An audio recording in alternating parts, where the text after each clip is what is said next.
An artist in his own backyard, courting his subject matter. Canada geese nesting just upstream. The unique fascination of wild beauty. That's in the work of Robert Bateman, here in Rockwood, Ontario. He captures wilderness on canvas without losing a sense of wildness. What emerges from a Bateman painting is more than a portrait.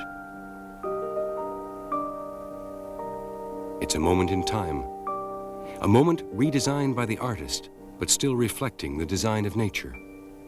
A moment which could have happened.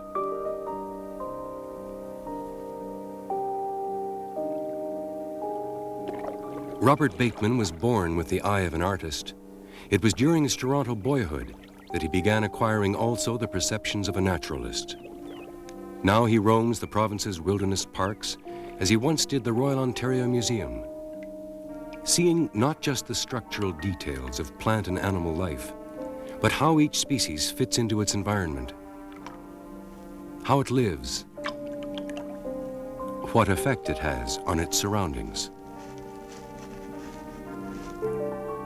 It's vital for the wildlife artist to keep in touch with the totality of nature, to see with a sense of meticulous detail, but never to lose sight of the whole picture.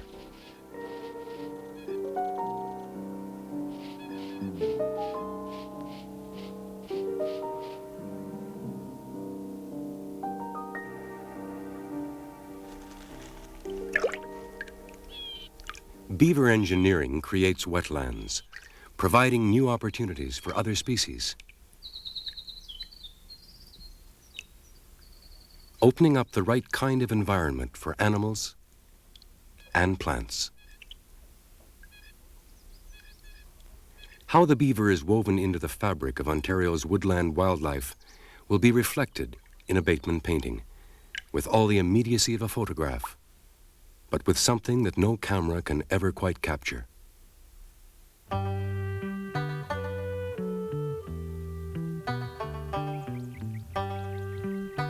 A field trip is a family affair. Robert, Birgit, and their son Christopher, sharing a sense of wonder at the intricacies they find.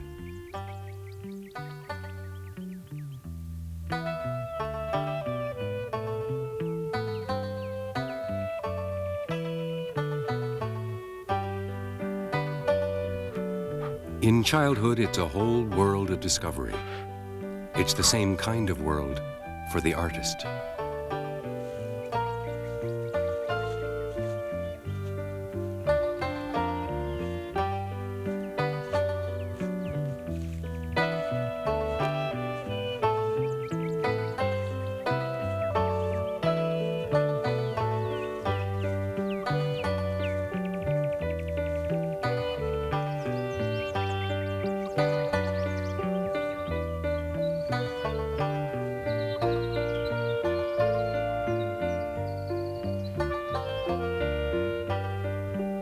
This is familiar ground to Robert Bateman. Ontario's wilderness, wild habitats that have felt the impact of settlement.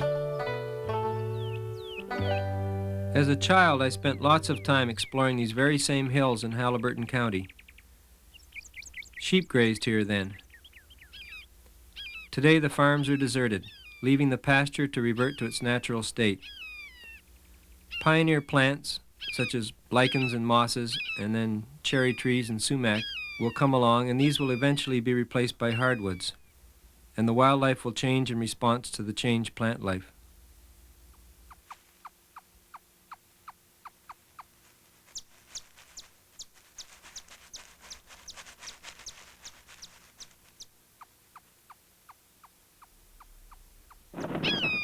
For the unaccustomed eye, all the forest offers may be just a fleeting glimpse.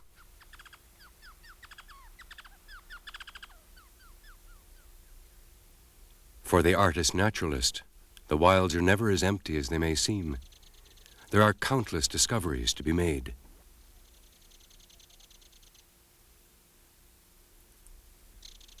This lake was created by a beaver dam.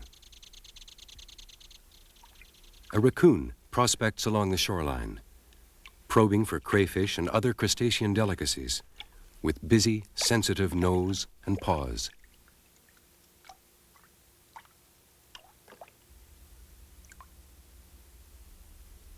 A creature of the night, up later than usual, and now no longer alone. The lake has an early visitor.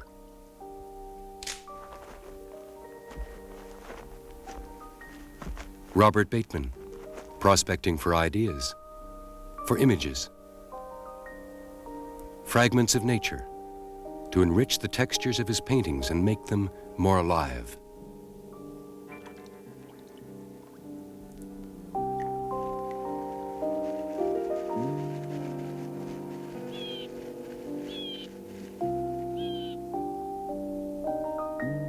The essence of an animal and of its place in nature, relating visual design to the working design of the whole environment.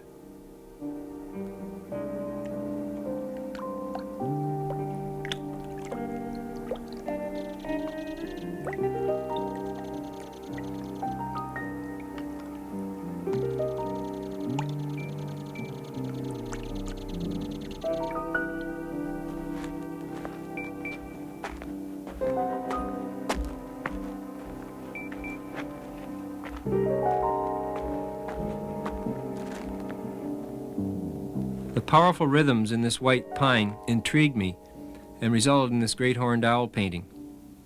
One of the things I wanted to achieve was the sense of space and depth behind the owl.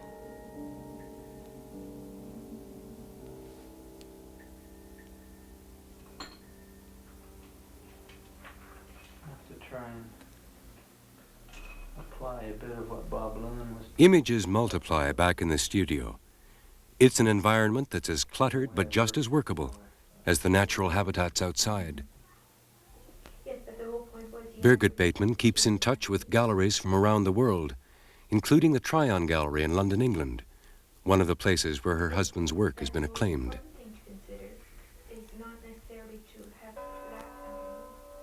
Bits and pieces collected from all over help the artist fill in natural details. Bateman's own clay models let him explore the play of light over the creatures he paints.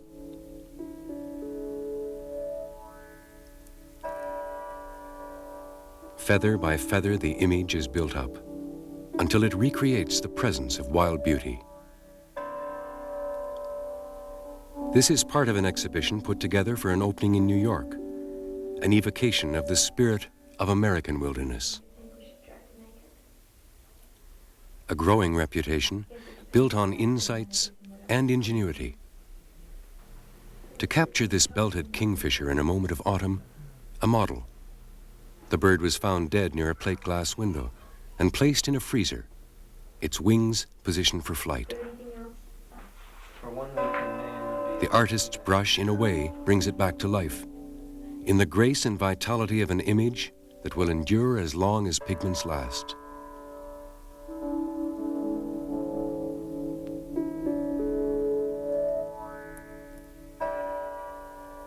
A recent series of Canadian stamps showed species whose dwindling numbers may not endure, and carried two Bateman images right around the globe.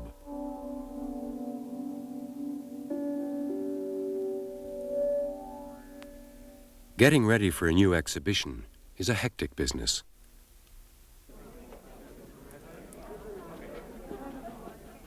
A last-minute protective coating, then just hours before the opening, fitting the canvases carefully into their frames. Finally, the first public viewing. Where are these pictures going now? Where are they going to be shown? They're going to New York. As soon as this preview is over, I'm going to be packing them in the bus, and then we're going to drop Christopher off. Suddenly, the room is filled with the outdoors. Well, they'll be there for as long as the... Sometimes with the hint of human presence I haven't got a copy of the calendar. in these images of the wild. I think it's 2 or 3 weeks in New York.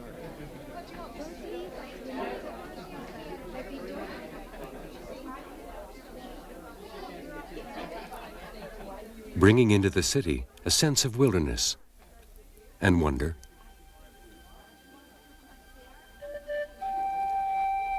and from the artist's own travels, a sense of Africa.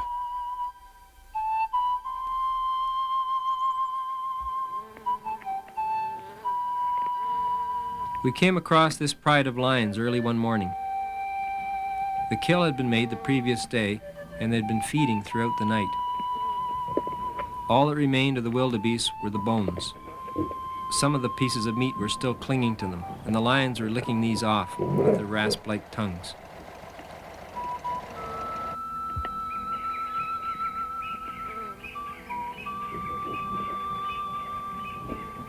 This painting was inspired by the early morning light as it was striking across the tips of the grasses and skimming the muscles on the haunches of the lions.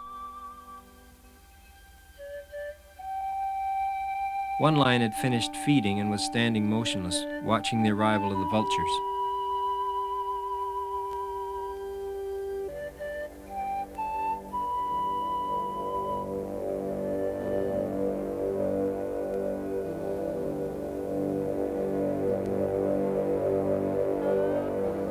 I found this heaving blanket of vultures almost as exciting as I had the lions. They have very powerful shapes, huge wings, and I like the strong, fierce-looking heads.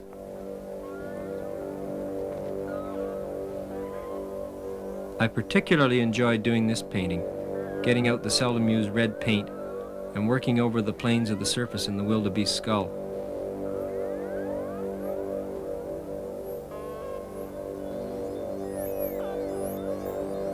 I was very conscious of the abstract shapes, playing up the curves of the horn with the vulture's talons, neck, and beak.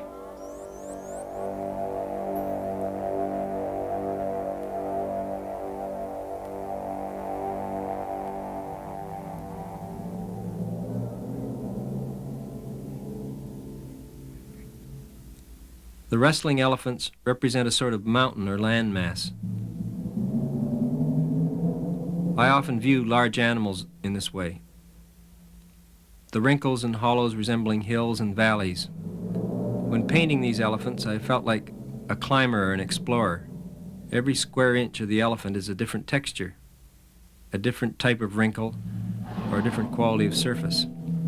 And for this reason, I find the elephant one of the most exciting examples of a mass of surface texture.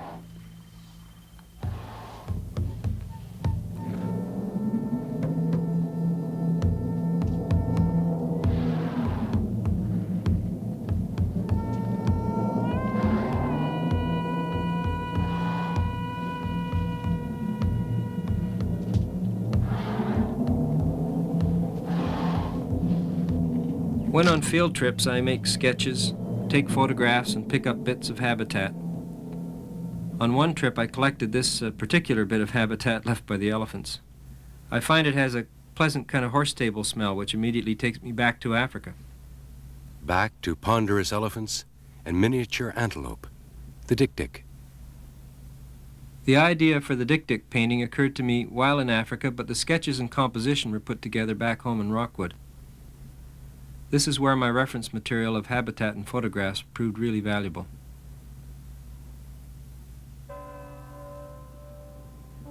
I decided to use the elephant dung in a painting of dik-dik, one of the world's smallest antelope. The dung indicates the size of the antelope as well as suggesting the presence of the elephant. Fragments of wild Africa recreated for us to see. Even the hidden transactions of the African night. A tiny galago, a nocturnal hunter.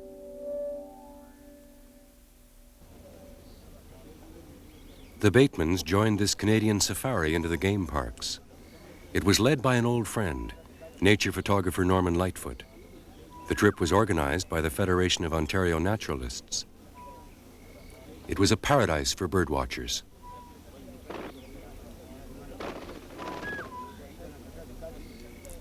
Wood hoopoes were nesting right at the campsite.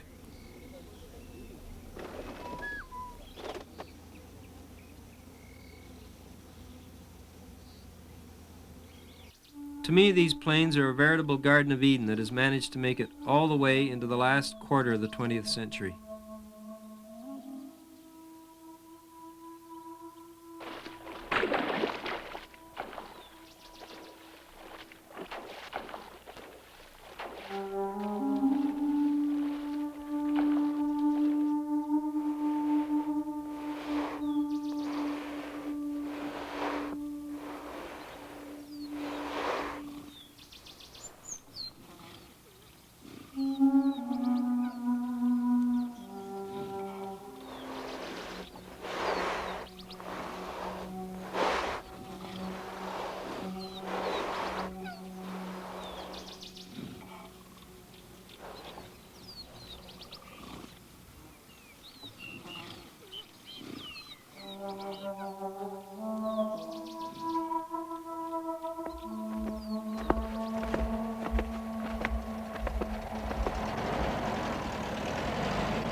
There used to be parts of Canada that were like this.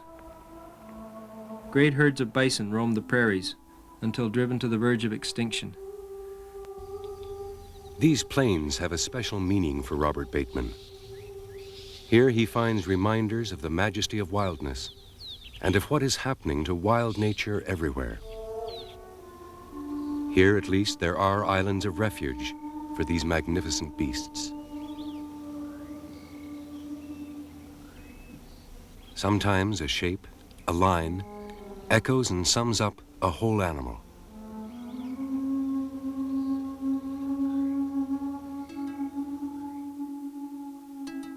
The Cape Buffalo painting is a composite of many different sources.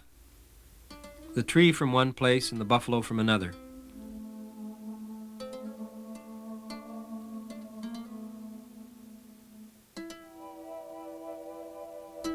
The whole thing is kind of orchestrated as a musician would compose music. The theme running through this painting is the crescent shape. It's in the curl of the buffalo's nostrils, in the sweep of his horn, and in its shadow echoed on his flank. The hoof prints and scuffles are swirls in the dust, and I've repeated the curve shape in the roots of the fallen tree. It's the sort of thing you would do with music, where you take a theme and play with it, manipulate it, and move it around until you've come up with a whole. This is the way I like to work with my paintings, sort of orchestrating.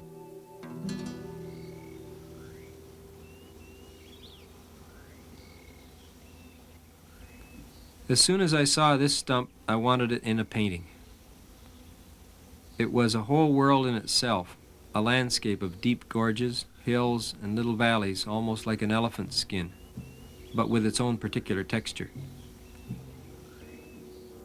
The stump had so much power that I felt it needed a powerful subject to compete against. The curve of the root suggested an elephant's trunk or tusk.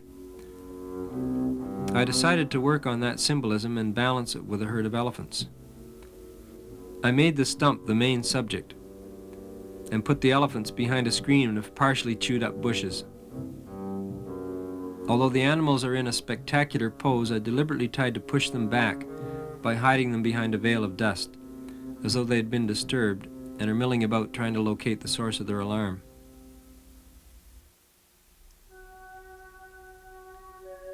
A great chunk of the African terrain. In this painting, it's a monument to wild nature as it can still be discovered, where the animals are so much a part of their surroundings. At first, they can hardly be seen.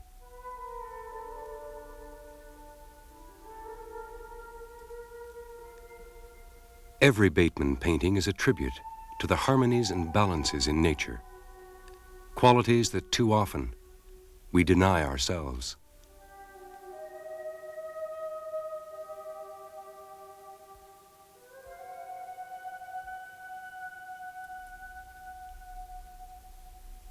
In wildness is the salvation of the world. Thoreau said it. More and more people are discovering its wisdom. Robert Bateman gives it unique expression in his Images of the Wild.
Cold finds its way through the clothing.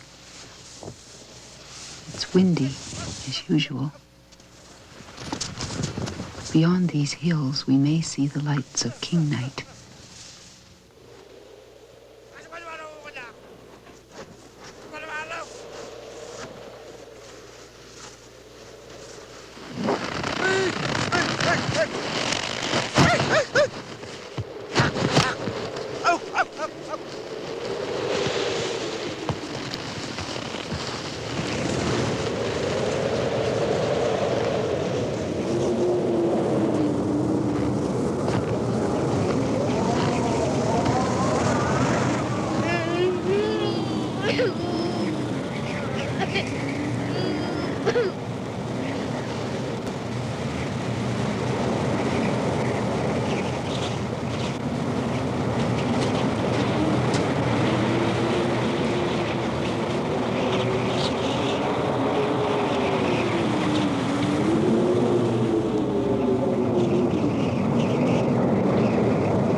When the wind howls, all the earth listens.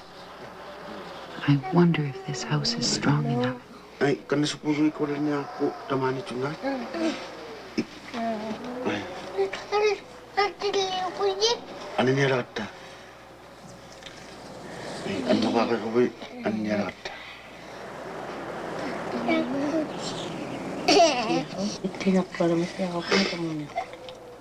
Now there is meat to content our hunger. But if the storm keeps on, we'll be fortunate even to feed the children.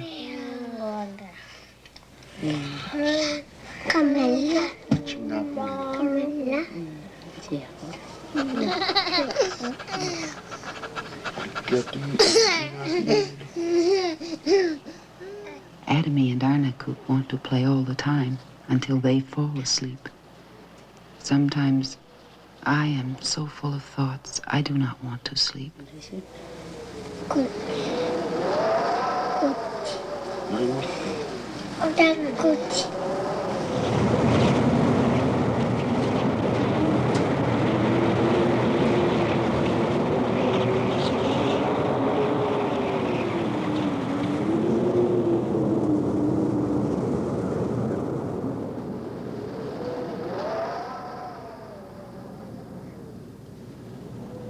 Soon a new day will shame my little lamp, and the sun will bring light to the whole world.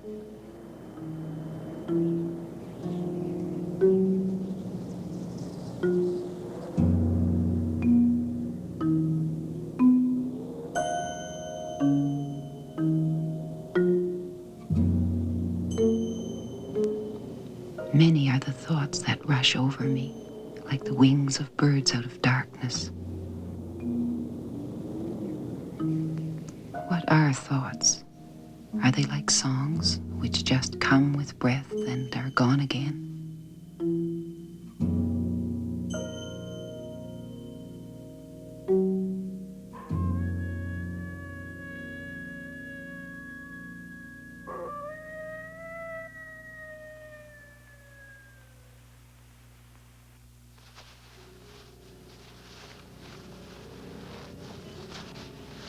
Karapi.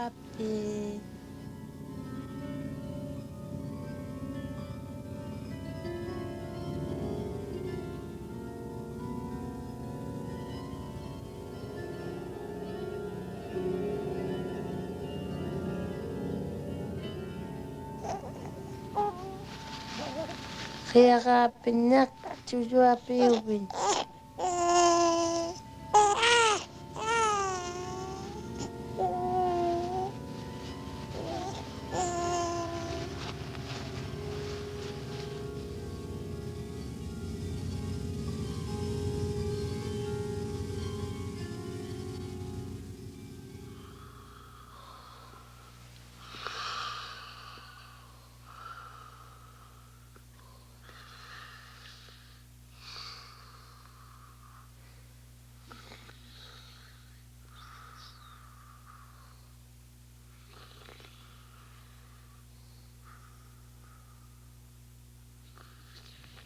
Time was when all the world lay in darkness, and the raven was the only bird.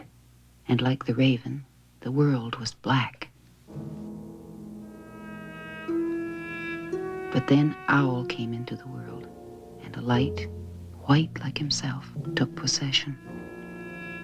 For the first time, birds and men were able to walk upright, and others too.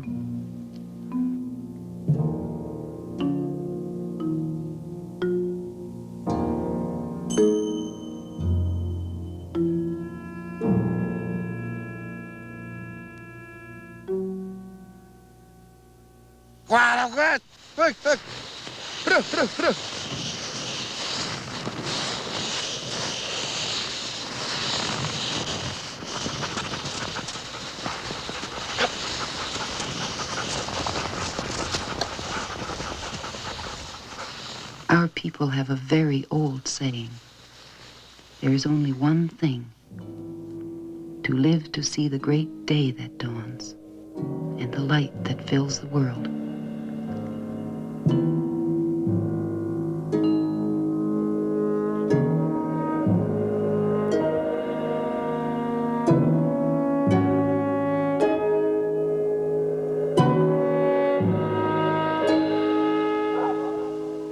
King Night. On these hills our people have left their old tent rings for thousands of summers. The Kalunat from the south call it Cape Dorset. This King Night is no longer just a gathering place. Now it's a settlement for us and our children.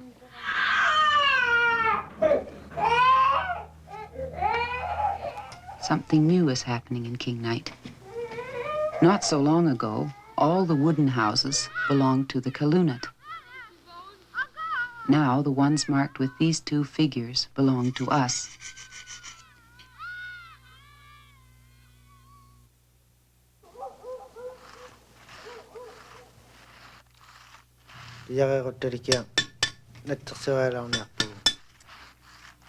Cutting the stone is too hard on the wrists of the women, and so the men do this.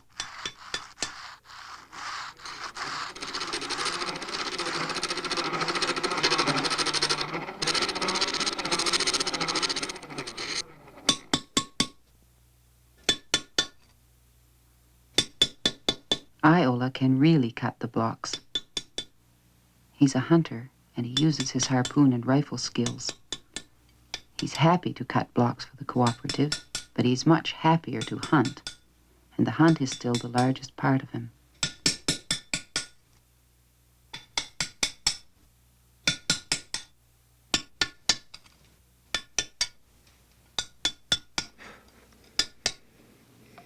Life is easier now.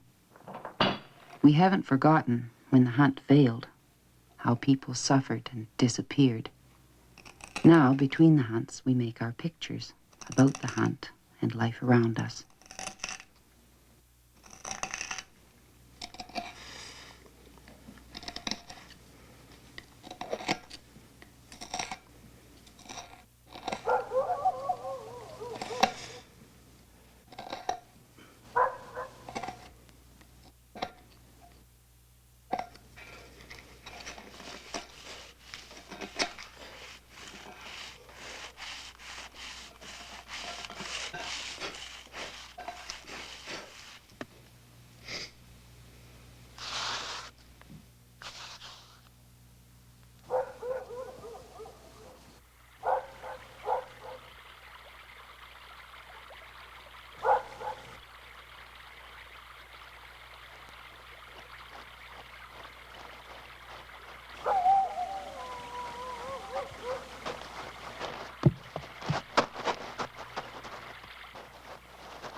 Taimali kanakya takwasanayani namukya outlaktalagalagalag.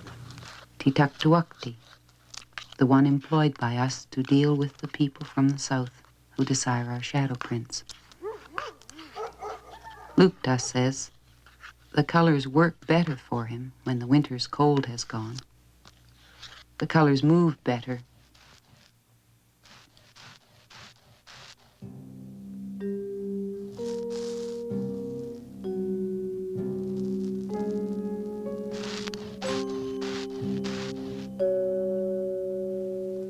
In the past, we've carved in stone and drawn on ivory, but this is a new idea.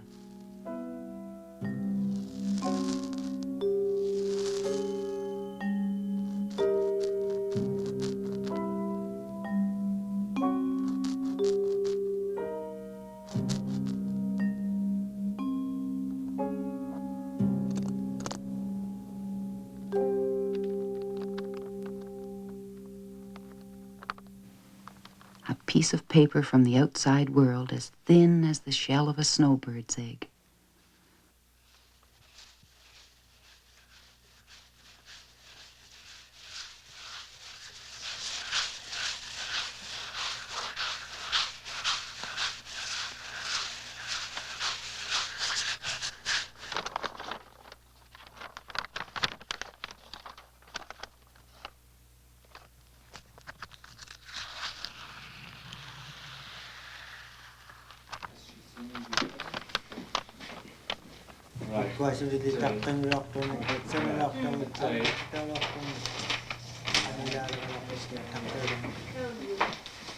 Pishiva. Una siqut tabinala wikabiu. Aha. Amalo una iji khadiju wali tanita. He asked me why did I choose to draw this one. Achoo, I said.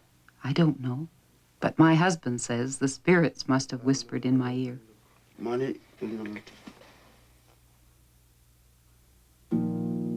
name, Iolas, who cut the block, and the igloo mark of our cooperative.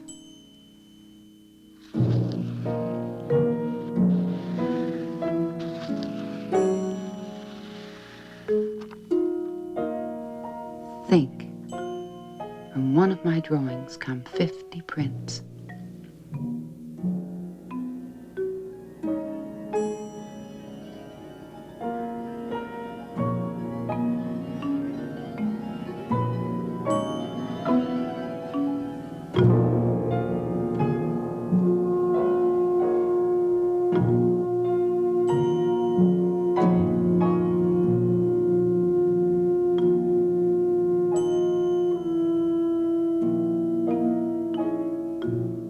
In all of this part of Nunatsiaq, our beautiful land, we are just 50 families. Each footstep we take falls upon rock, ice, or water.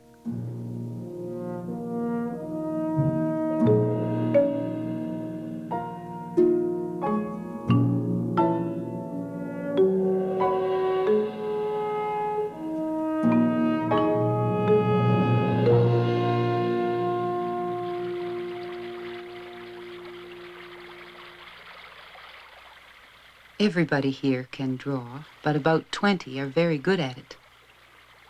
There is Kunu, widow of Niviaxi, Ijivadlu, who draws the strange creatures of her imagination, Takiashuk, and young Mungituk, whose thoughts are of northern seabirds, and others with stories gathered through thousands of winters and summers.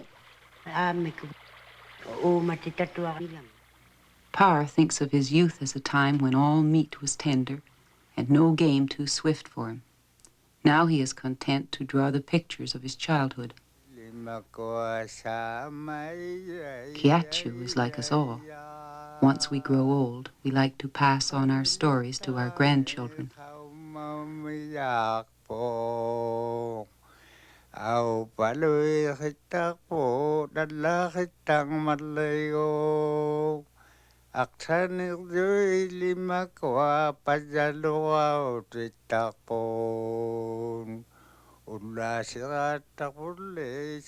Some of these pictures are about things that happened this season. Others come to us from a great distance and are not easy to talk about. Then life itself is not easily understood.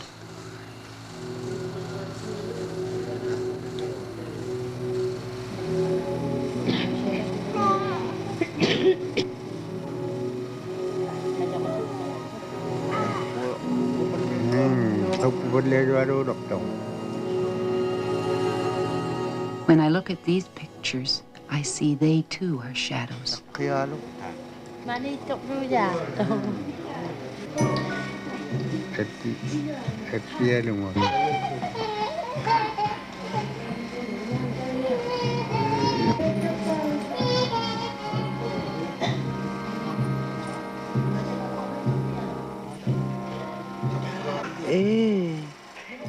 Look at that.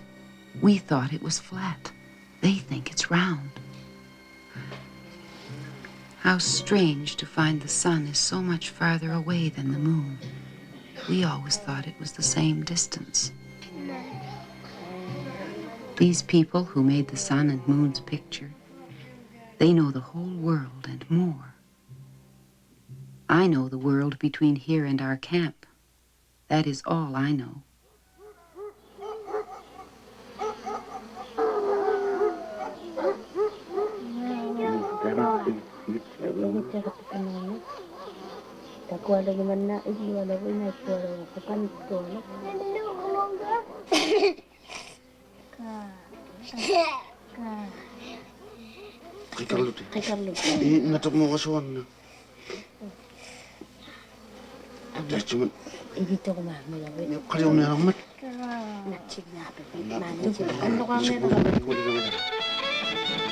Tay, boy. Dance for your mother. You know you can dance. Ate, ate.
Every farmer knows every cow has a personality, a way of acting, a way of sitting down, a way of standing up. And Joe went into the problem of the cow as a study of the cow. I know cows well. Like I've milked thousands of cows when I was a kid, you know. 2 cows in the morning, 2 cows at night, 3 cows in the morning, 4 cows at night, you know, every day from the age of about 8, 9 on. Joe says that everything that's in abstract art today is sort of in a cow. Thinking of not having fun is wrong, you know. Thinking that everything we do has to be useful and that there is no time to spend our life enjoying this life, that, you know, we should be in the pursuit of gain is wrong, you know, that often it is just a matter of having fun.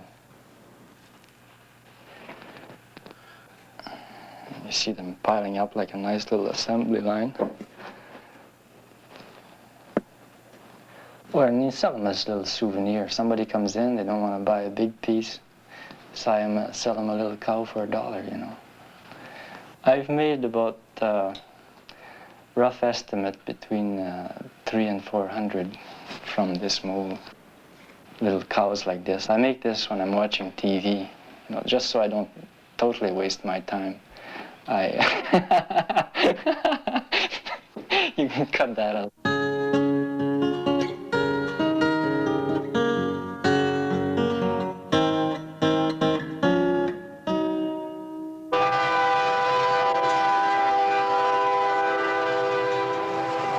'84, '86, '88. There you are. That's for sure. 100-car train. That other one there. There's average 100-car train. George is a retired ex-railway station railroad agent. Pence, Saskatchewan, a little town on the main line of the CPR, a few miles west of Regina. The population has declined, but there are still about 300 people living in Pence. Joe Feffard settled here recently. He was born in a small community over near the Manitoba border. Now, 31 years later, he's discovering the people of Pence. Pence then was a very thriving town. We had a doctor, we had a druggist, we had a harness maker, we had 3 outlets of stores, a good restaurant, and a hotel. But then the hotel was folding then in the 30s. So they got him in the bootlegging racket and they closed him up. They wouldn't give him a license. George is the real active old gent, you know. He takes his walk every day, maybe twice a day now that it's nice, you know. He's the kind of guy that tries to have a new experience all the time, you know. And he's 83 years old and his health is hanging on, you know. So he's from Newfoundland. Came here when he was 19. His father was a sea captain. George came out here for a few years and he's never went back.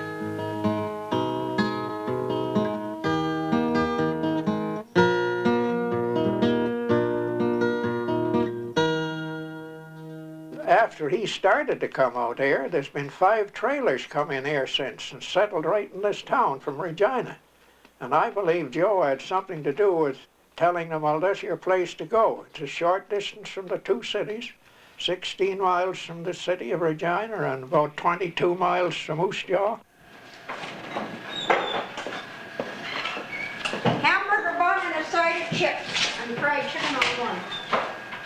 I got to do in Eva's portrait last summer. Susan stayed with her parents for 4 or 5 days with the kids.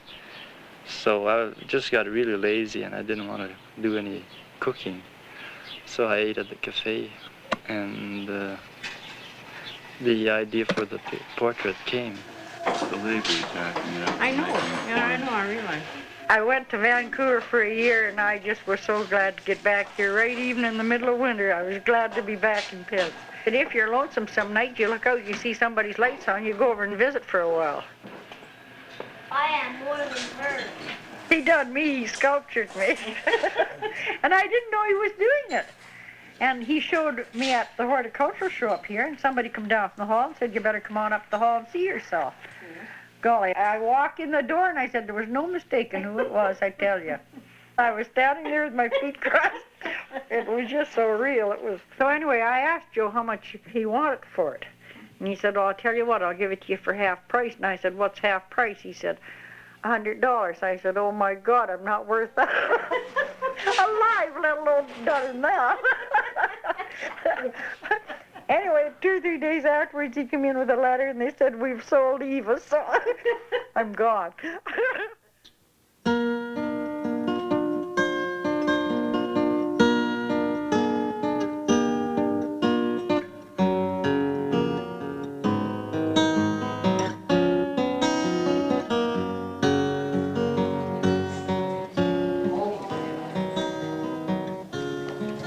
This Winnipeg showing is one of a series being held across the prairies, establishing Joe as a truly Western artist. He's also being recognized internationally in both New York and Paris. Although he's now earning his living chiefly from teaching, this could change as his works are becoming more widely known. Except for the, no, I disagree. You wouldn't, for instance, in England see the haircuts or the pencil sticking out of the pocket. Do you think he's watching television? Could be. Could be. But this old boy sitting on the settee, he could be anywhere in the world. I wouldn't think there's any patent place going on there. Don't think so. The West has been devoid of a vital mythology or a vital story about itself for a long period of time.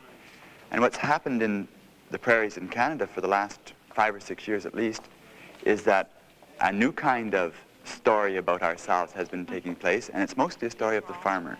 And I think that the younger artists such as Joe are working very strongly towards the creation of a vital living cultural context and cultural explanation, which is a mythology. There has been rumors that he's doing a lot of Pence work in sculpture, and he's drifting out of Pence. He even caught one at Rollo. The reason I think he's a genius in his own work, because he has very little competition. You know there's a track across the street bringing in people and frozen meat. There's vegetables for the grocery store, foreign automobiles. Joe has done a tremendous lot for Pence for the time he's been here. He's put Pence on the map. And that's the reason that I'm backing him up every time, and I know that I got the backing of other people too, because Joe can be fit in anywhere. Yodel, yodel, yodel, dee, I wait for the trains. Can you feel the rumble on your window pane by the wail of the late night train? By golly, you're working hard. Yeah. How are you keeping anyway? Good. Golly, that's fine. Got this all fixed up pretty good, eh? I'll tell you what I'm doing here. Oh. I'm putting in a row of raspberries. You are, eh? For the people who walk by here. Yeah, they'll be able to pick the raspberry. Yeah.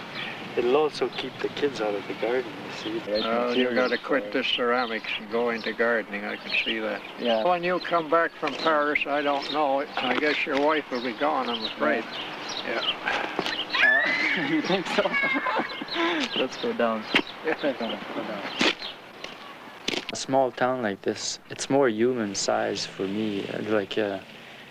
It's not like a huge city where what happens need not necessarily be part of you at all. The people are still people, and the characters are the individual, unique. And whatever interaction happens between people here is, depends on what kind of characters are in the play,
This is a dream I had when I was 27, and I only had it once, and it came at a time where it puzzled me because the things that the dream seemed to be dealing with are not things that I was dealing with at the time. Like I felt I had resolved those questions.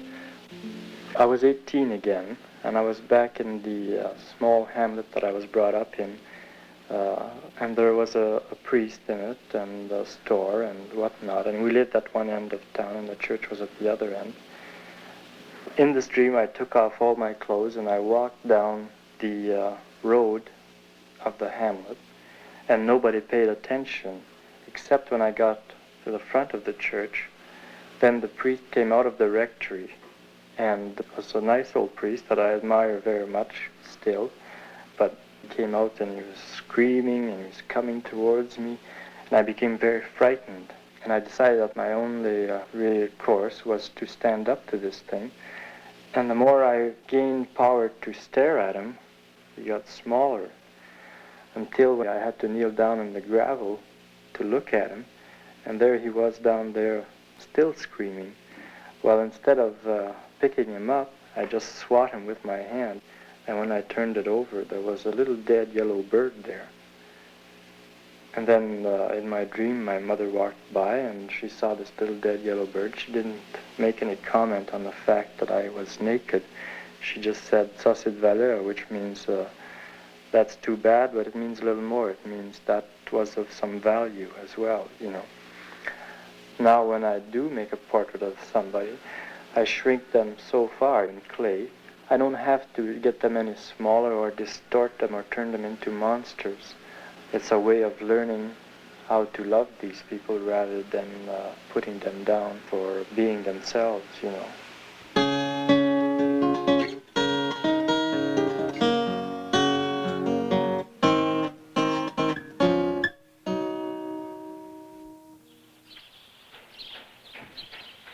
We'd always thought we'd like to live out in the country, you know, get out of the city. We didn't really like the city. We're both from the country, and one day we got the word that this house was available. Came to see it, liked it, saw that we had everything here we needed, and so we moved here. We thought at first we'd be a little lonely out here, but we haven't missed the city at all. He kind of daydream a lot when he was doing work on the farm. Sometimes we thought he was in the field, but he was in the field, but he was somewhere else too. Was that right, Joey? What's that? When you thought you were in the field, you were somewhere else too. Sometimes upstairs. In the 6 boys we had, they all had their way of doing things.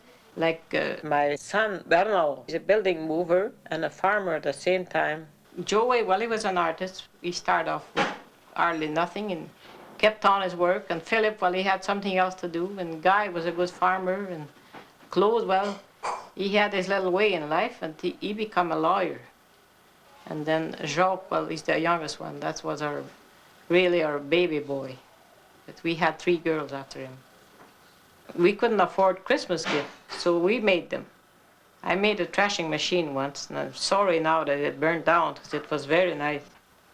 She was making cows a long time before I was. I remember when I was going to art school and painting things like all kinds of far-out abstract paintings, and I'd bring them home at the end of the term. She didn't say anything, you know, about them. But she'd sort of look at him and say, well, you know, when are you going to stop fooling around? In the meantime, she was making things like cow things, you know. This is a clay cow that she made. She made it for me. It's a boy milking cows, you know, and she made it just at the point when you're sitting down to milk the cow, and you're trying to get the cow to move her leg, you know, that's why the arm is up here and the pail is there. Growing up with 11 brothers and sisters besides myself was really an experience I wouldn't have missed for anything. It was very good for us because we were sort of in an isolated area here, isolated from the surroundings because we were French and not English, so we didn't participate in the scene at Rocanville, for instance. And we were a little too far from Saint Lazare, another French town, to really be part of that. So we were sort of an insular little place here. And being so many in the family, we always found companionship with each other. None of us learned to play a musical instrument. That might be we don't have any talent, but it also might be that whenever somebody would start sawing on a violin, he'd get his ears boxed before too long. But a quiet little activity like drawing and painting fitted in pretty well, because you can sort of sneak out into a corner of the house, or in the summertime when everybody's spread around outside, you can draw inside or something like that. I always say they don't take after me.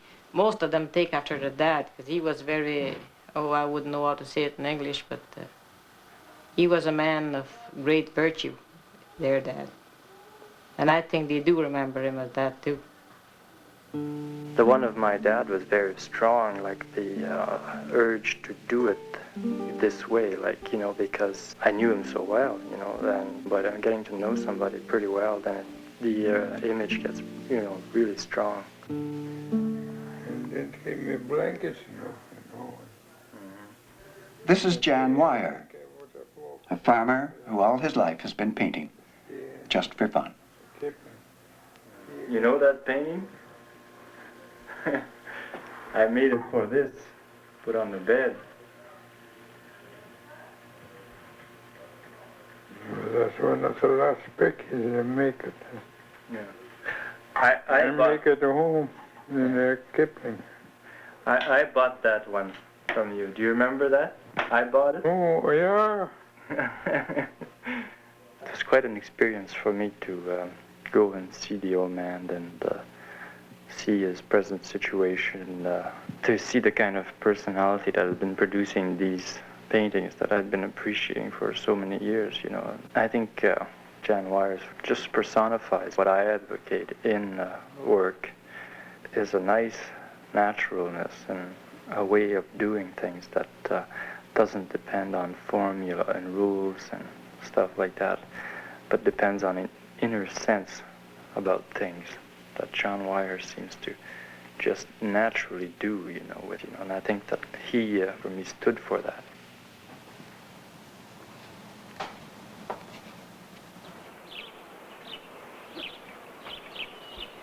Oh, I'm doing a drive-in cup. The cows are out watching a film in the pasture. This farmer is very considerate to his animals, and he gives them cow films every week. The bull's going to be paying a visit next week, so they're trying to get the cows into the right frame of mind.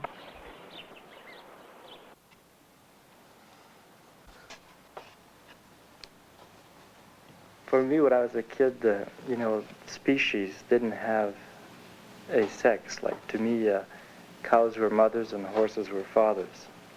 I think that came to me because of the French language. You know, like you have gender in French, un cheval, ou une vache. And the way I understood that as a kid was cow is mother, you know. And it becomes Mother Nature. Like in my cups, when I make a scene there, it's more like the presence of nature or the presence of God or whatever, you know.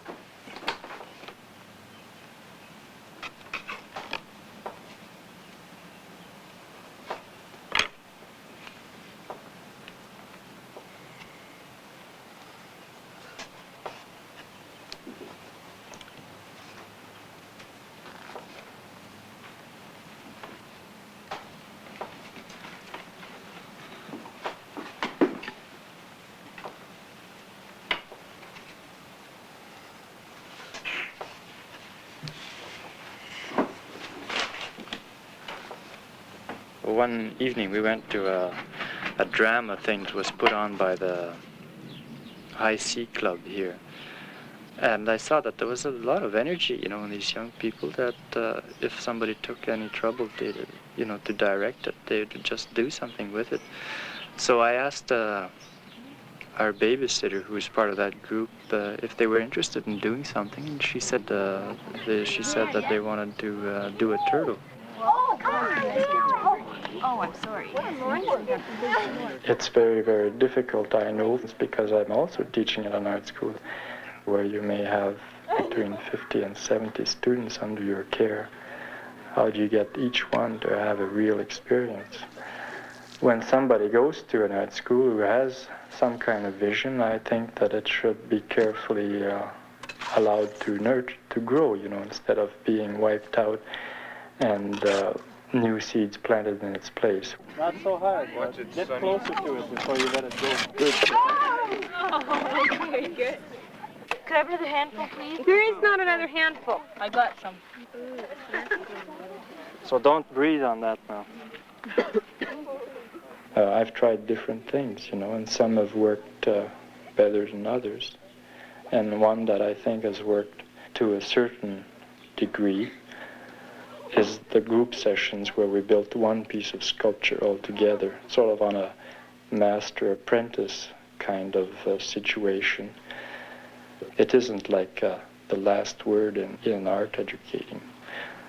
Personally, wouldn't really want to work on a group project at this stage of my development, but at a certain time, I think it would have been great fun. And it might have brought across the idea that art is a way of spending your time as well as making a statement.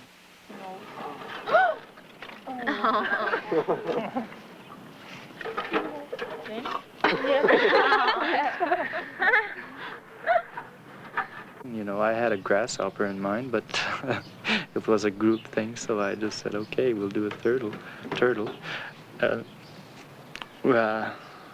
They wanted the cost, and I told them about $125. Ended up costing about $80.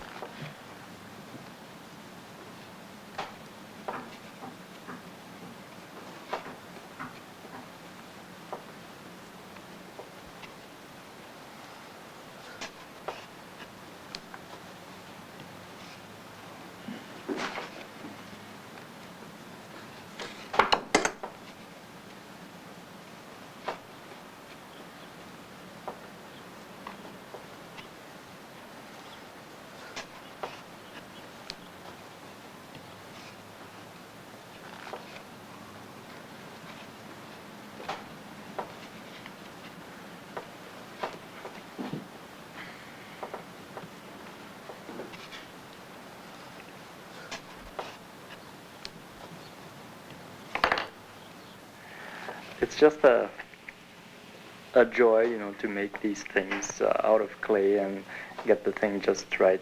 I think it's the same joy that Henry Moore would get out of making his abstract reclining nudes, big forms there.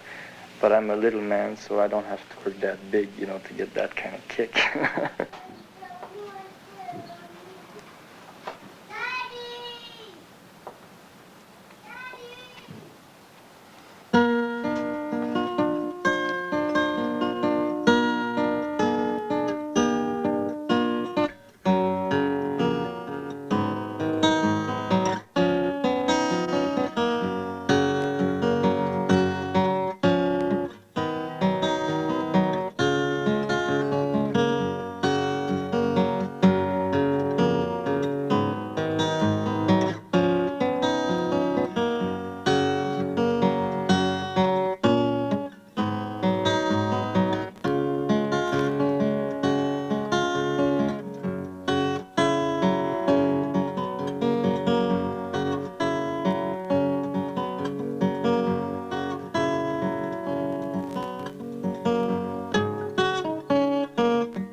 On my return from 4 years' study in Europe, I determined to devote whatever talents I possess to paint a series of pictures of North American Indians and scenery.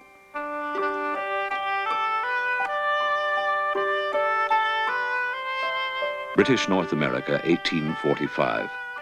It is the age of the fur trader. The traditional ways of Indian life have long been menaced. Paul Kane sets out on a journey feeling compelled to record these disappearing ways. The painter keeps a diary of his observations.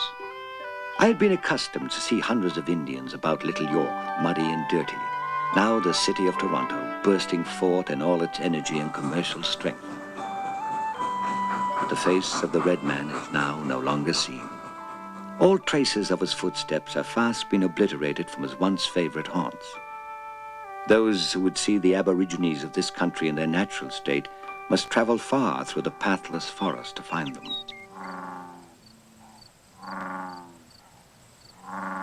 Ojibwe wigwams are made of birch bark stripped from trees in large pieces, sewed together with long fibrous roots.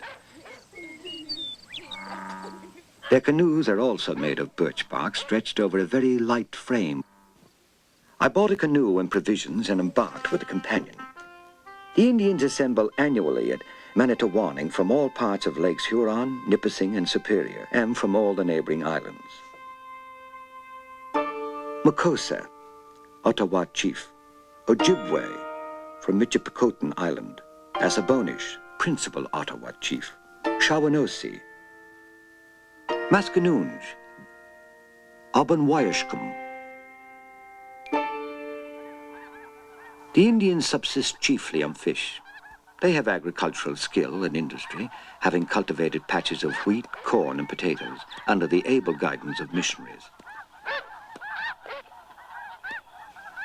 I left for the Sault Ste. Marie on the government steamer, the captain kindly taking my canoe on board. Here I was strongly advised against attempting to penetrate into the interior, except under the auspices of the Hudson's Bay Company, because of the difficulty and danger. I determined to confine my travels to a mere summer campaign. On my way back, I met Mukata, Kokush, Iatoki, Machokima, Kivatan, the north wind.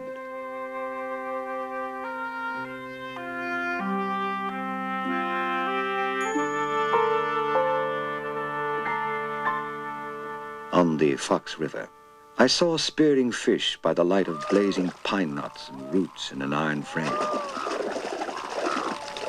I returned to Toronto by steamer.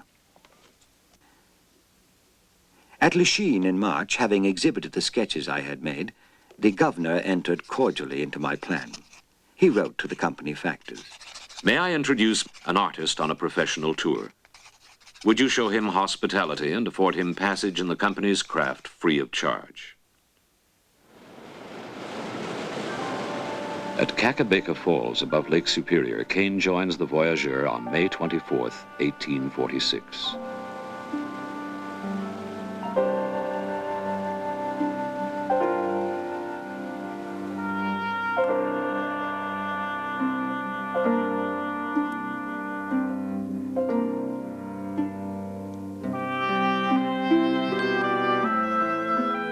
It is usual to start each morning between 3 and 4 and proceed till 8 for breakfast.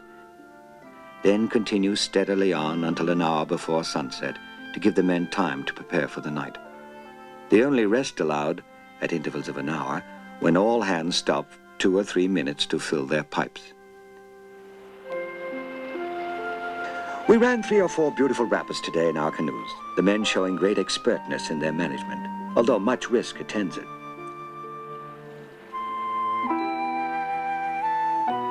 We made about 60 miles down the Winnipeg River, passing 6 portages, all within sight of each other, about 5 miles in length inclusive. Here I took my farewell. The brigade of canoes proceeded to Norway House. Near Fort Alexander, I engaged 6 Saulteaux Indians to proceed with me to the Red River. One was Sonea, or Silva, a Saulteaux chief. The Red River settlements, Fort Garry, chief provision depot, one of the best built forts in the Hudson's Bay Company's territory, the Roman Catholic Church. Anxious to witness buffalo hunting, I procured a guide and a saddle horse and started after the Métis bands. We traveled that day about 30 miles and encamped in the evening on a beautiful plain. The band, about 200 hunters.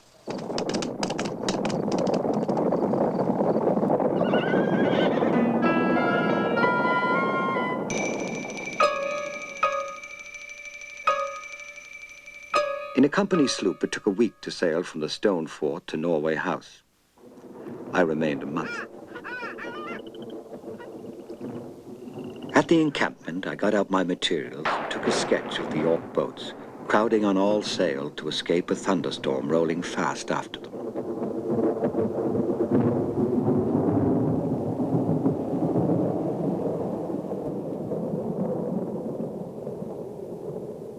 We fell in with a small band of Crees from whom we procured buffalo meat, tongues and beaver tails, considered a great delicacy, to me by no means palatable. The rest of our party, however, seemed to enjoy it very much.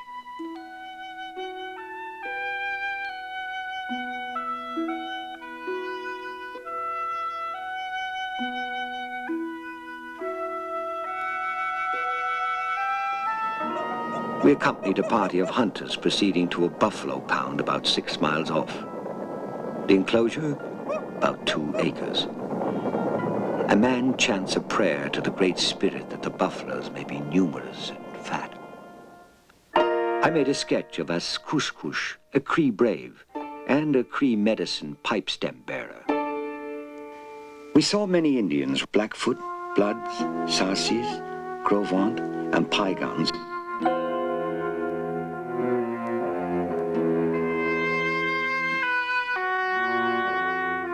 When I finished a picture, it was examined with great attention. A general impression seemed to prevail that I must be a great medicine man. We encouraged the idea, which assured us protection from any treachery. Expecting to fight the Crees, they got up a medicine dance.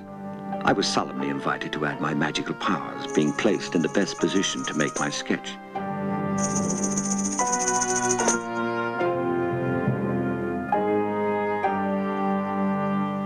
The commencement of Indian summer, that peculiar, soft, warm haziness over the landscape.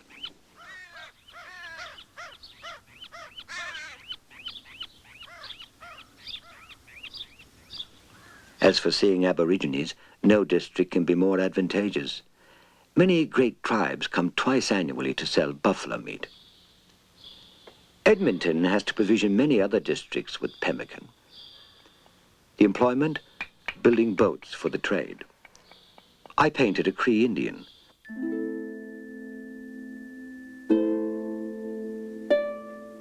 Francois Lucie, the half-breed voyageur, friend of Sir George Simpson. Kuniwabum, or one who looks at the stars, a half-breed Cree girl. The track, almost impassable, wet, swampy. Fort Assiniboine, a post for taking care of horses. With Wahi Jehison, a severe ride, dangerous. We arrived at Jasper, cold, wet, and famished. 9 days snowshoeing to the height of land which forms the headwaters of the Athabasca, emptying into the Arctic Sea, the Columbia into the Pacific Ocean.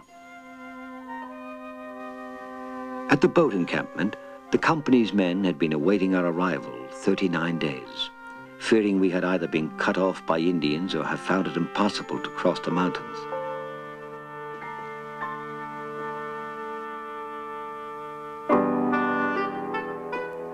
En route for Chaudière, or Kettle Falls, near Colville.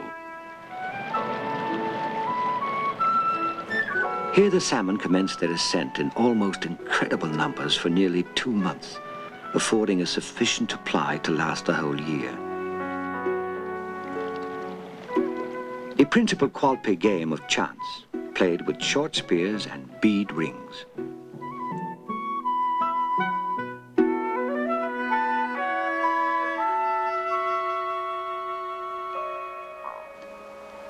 To soothe the sorrows of a murdered Qualpe victim, the tribe beats drums, all singing. 8 attendant women and the afflicted widows sway and kick an enemy Blackfoot's scalp.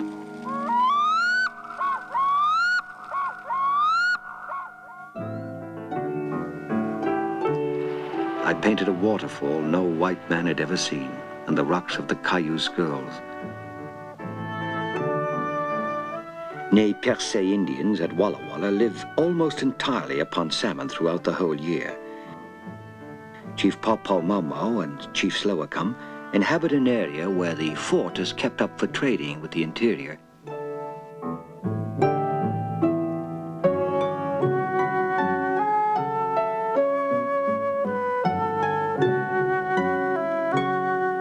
I sketched powerful Chief Cassano near Fort Vancouver. I heard a party of the Clackamas tribe singing.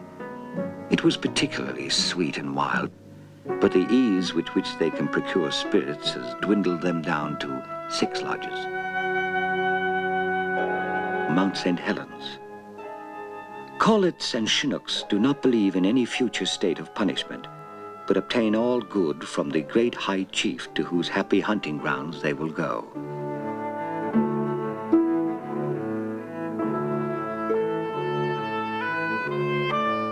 The Puget Sound Company, 116 Red River settlers. The mild climate adapts it well for grazing, producing wool and meat for Hawaii and Alaska. Crossing Juan de Fuca Straits to Fort Victoria. It is very large and must eventually become the greatest depot for the business of the company. Esquimalt, a village of Klallam Indians, the lodges of cedar, divided into compartments to house 8 or 10 families. The men wear a blanket in winter. Dog's hair twisted on a distaff and woven on a loom of their own contrivance.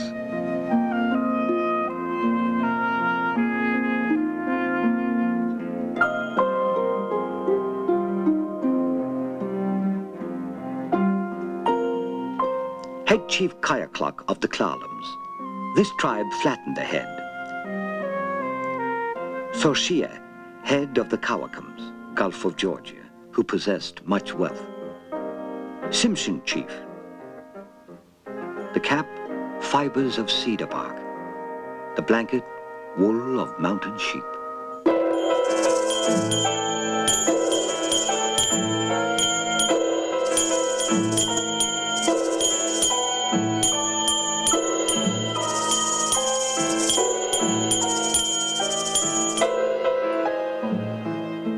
October 1849. 3.5 years after I began, I consider my Indian travels finished. The greatest hardship I had to endure was the difficulty in trying to sleep in a civilized bed. Following a trip of 3.5 years and nearly 9,000 miles, Paul Kane created many canvases from sketches and memory. These are for us unique reminders of the Indian nations of the North America of his time. We are in his debt for his keen observation.